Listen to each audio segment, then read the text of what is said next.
Hey guys, so if you're coming from my previous cover video, then thank you so much for watching it, and if you don't know what I'm talking about, I did a cover video of Hands Down by the Greeting Committee, and I've left a link to it in the description below if you want to watch that. But this video is going to be more of an analysis type of video, so I actually have done some research analyzing 17 different bass covers of Another One Bites the Dust by Queen, which I could get my hands on YouTube.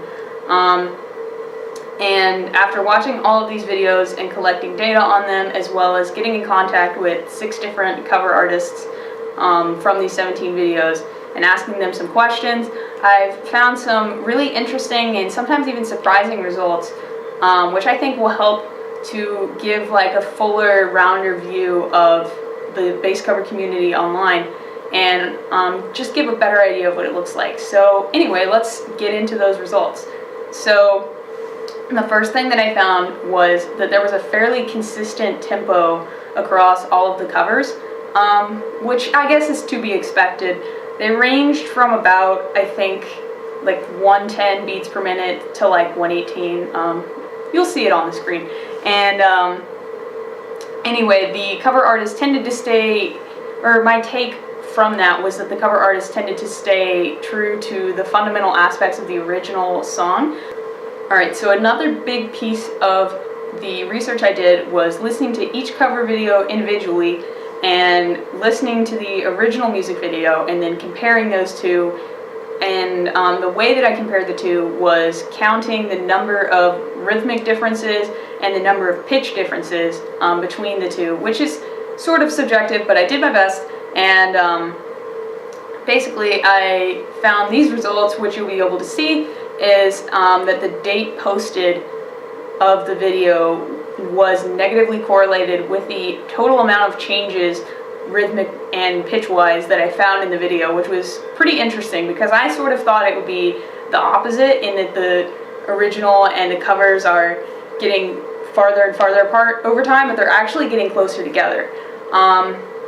So to me, this seems like the covers are getting closer over time, which might be due to the presence of a greater number of talented bassists on YouTube due to just YouTube as a platform expanding over time. So that was one of the more interesting results. And another result I found is that videos with tabs had on average more views than videos without tabs, which I suppose is to be expected. So that basically just, I interpreted that as being that bass cover video audiences just find running tablature to be a helpful feature, which I personally agree with. Alright, so another thing that I found was that the number of other platforms that people listed in their description boxes, so being things like Instagram or even just like tablature websites and things like that, were linearly correlated with the number of views and with the number of subscribers. So to me, this is just saying that creating a larger online presence will draw a larger audience to your YouTube videos, and it also kind of implies that the bass cover community does in fact exist in a space beyond YouTube, so it is really a fully online system, I suppose. Alright, so one of the most surprising things that I found was that videos without the original song as a backing track had 5 times as many views on average as the ones that did have the original as a backing track. So that was a little bit surprising to me. Now, some of the ones that didn't have the original had like somebody else's cover of the original, so it's almost like a cover within a cover.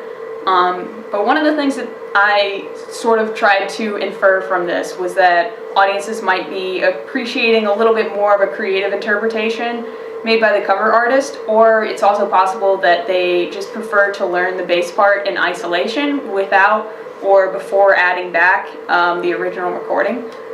So that was one of the like more surprising things, just because 5 times as many is quite a bit. So now for a little bit more of the qualitative side of my research.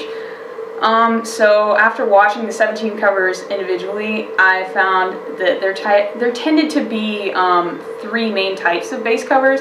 So there was sort of the transcriptional bass cover, which was mostly just trying to copy the original as closely as possible and transcribe it down in tablature or through, yeah, basically just through tablature and through playing it. And then also there was a performative type of cover. So one of those was the Davey 504 cover, which is to be expected since that's more with his brand. But there were a couple others that were just clearly, it was mostly the artist trying to show their creative expression. And then there was also instructional videos, which were playing through the song, but doing it usually more breaking it up into pieces and explaining as they go. And I feel like those were really more targeted towards, I guess, more beginner audiences or people who weren't quite as familiar with the song or with the techniques that are being used. So I guess, as you could probably imagine, there's no one type that's necessarily better than the others, but they're just meant to serve different purposes. So I have also gotten personal responses from 6 of the different cover artists out of these 17 videos. And I basically just asked them about some of their motives and why they choose to make bass covers, and also their personal views on the bass cover community.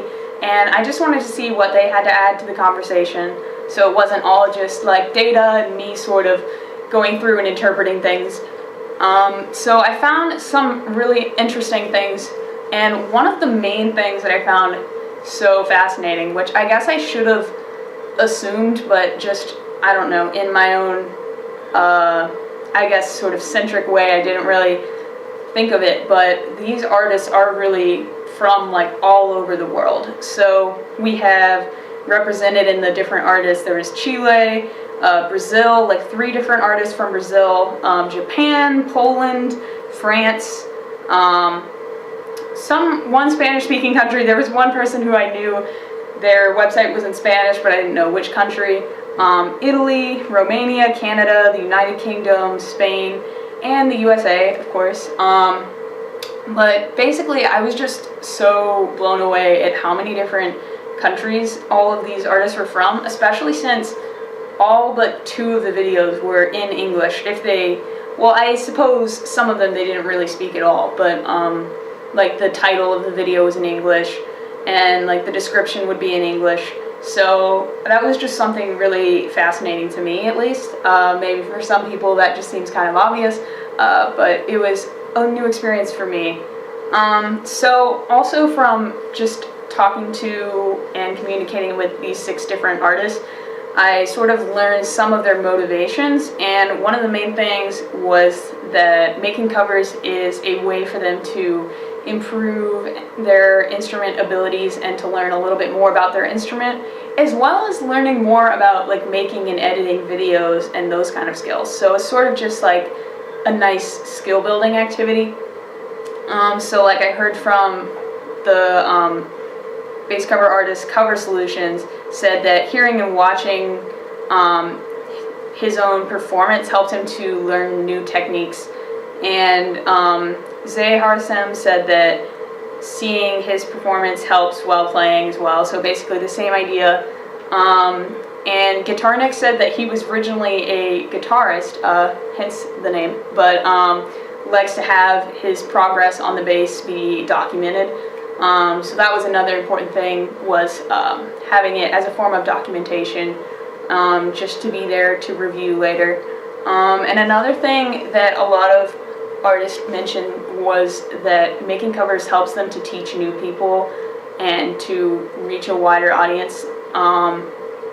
So Cover Solution said basically that he noticed that many tabs are often like incorrect or just not very well done and not super rhythmically precise, and he wanted to use his knowledge as like somebody majoring in music to help bring better transcriptions to the bass cover community, which I think was a really interesting and I guess almost like philanthropic motivation.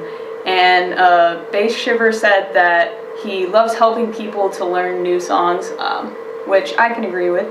And Eric Blackman Guitar said that he loves to teach and basically makes a living from teaching, but wants to make YouTube videos based on what he covers with his actual students that he teaches one-on-one.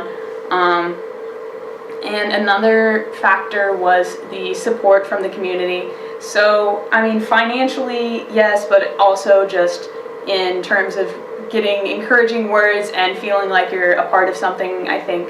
So, Cover Solutions said that covering songs based on what's in the comments has helped his channel to grow, and that it's become a full-time, well, maybe not full-time, but it's become like a job through YouTube, as well as Patreon and external donations. And Guitarnik says that it's always nice to receive nice comments from people around the world. And another, I guess, this one isn't so much a motivation, but just an observation about the bass cover community, is that Guitarnik said the bass cover community is smaller than the guitar cover community, which I suppose is obvious. But I do think that that sort of plays into and makes me wonder about what are like the differences between the two communities online. And another thing to note is that it's not always a true community in the sense of everyone knowing everyone, and there are sort of disconnections between people who both share similar interests on YouTube.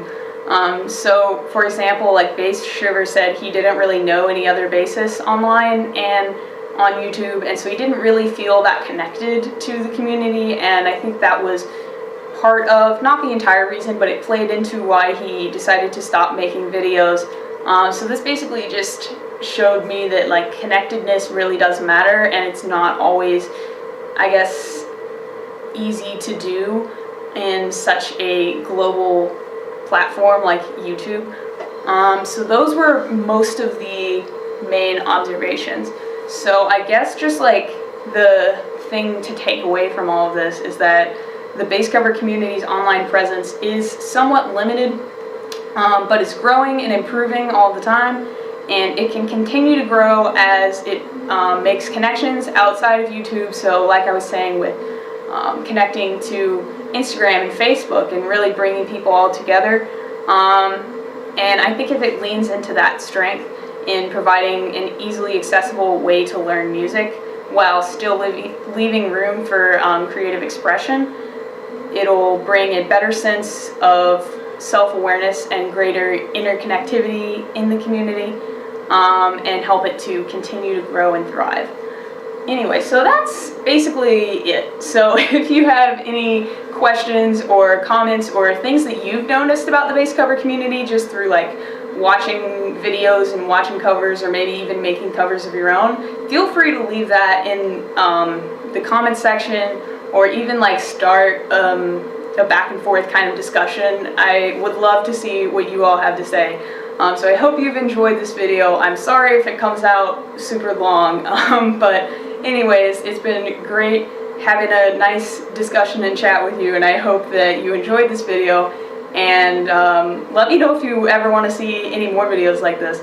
Anyway, I hope you all have a great day. See you later. Bye.